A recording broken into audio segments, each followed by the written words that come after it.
देखिए मिस्टर विजय, मैं आपसे भाषण नहीं सुनना चाहता और मैं आपसे इसलिए कुछ ज्यादा नहीं कह सकता क्योंकि मुझे मेरे घटिया बाप से मिलाने की वजह आप है।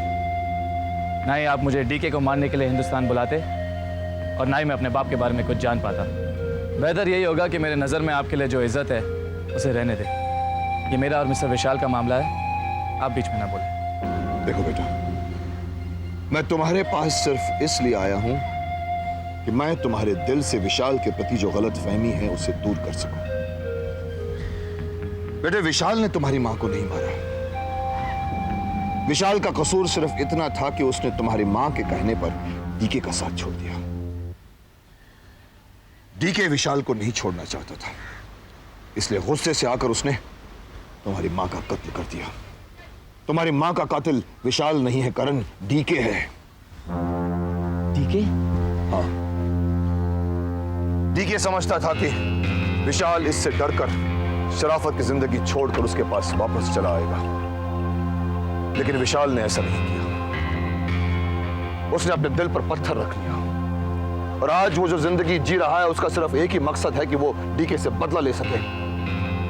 उसने कई बार कोशिश भी की मगर वो उसमें नाकाम रहा, क्योंकि डीके एक ऐसा पिलर है जिसे आसानी से उखाड़ा नहीं जा सकता। बेटा, ये आप लोगों के लिए होगा, मेरे लिए नहीं। मैं डीके को जिंदा नहीं छोड़ूंगा। देखो बेटा, कोई भी ऐसा कदम नहीं उठाना जिसे तुम्हें बाद में पछताना पड़े। डीके को मैं बरसों से जानता हूं। एक पुलिस ऑफिसर रहकर मैं उसका कुछ नहीं बिगाड़ सका, तुम क्या कर सकोगे? मैं क्या कर सकता हूं वो वक्त ही बताएगा। मैं सिर्फ इतना कहना चाहता हूं कि जो कुछ भी करो सोच समझ कर करो और अपने दिल से अपने बाप के प्रति यह गलतफहमी हटा दो। तुम्हारा बाप कातिल नहीं है, वो बरसों से तुम्हें अपना बेटा कहने के लिए तड़प रहा है। बरसों से वो तुम्हारे मुंह से पापा सुनने के लिए तड़प रहा है। एक बार तुम जाकर उसे। हरगिज नहीं, हरगिज नहीं। आज भी अपने बाप के करने का फल मैं भोग रहा हूं। मैं गलत इंसान बन चुका हूं। जिस उम्र में बच्चों के हाथों में पेपर और पेंसिल थमाई जाती है, मेरे हाथों में रिवॉल्वर थमाई गई और तब से मैं लोगों की जिंदगी का फैसला करने लग गया। इस सब का जिम्मेदार विशाल है, सिर्फ विशाल। और आप कहते हैं मैं उसे माफ कर दूं? कभी नहीं। मेहरबानी करके आप मुझे अकेला छोड़ दीजिए, प्लीज प्लीज।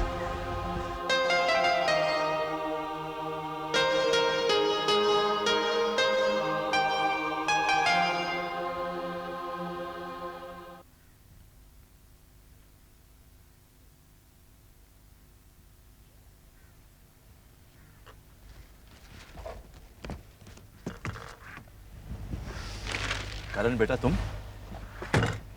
खबरदार जो मुझे बेटा कहा। इस बैग में वो रुपए जो तुमने मुझे डीके को मारने के लिए दिए थे। तो तुमने डीके को मारने का ख्याल अपने दिल से निकाल दिया है? नहीं, बल्कि वो इरादा और मजबूत हो गया है। क्योंकि पहले डीके को मारने का इरादा एक किलर का था, लेकिन अब एक बेटे का है जो अपने माँ की मौत का बदला लेना चाहता है।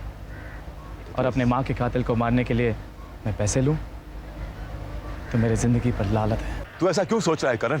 ऐसा क्यों सोच रहा है तू? अगर उसे मारना होता तो क्या मैं उसे नहीं मार सकता था? लेकिन मैं जुर्म की दुनिया छोड़ चुका हूं।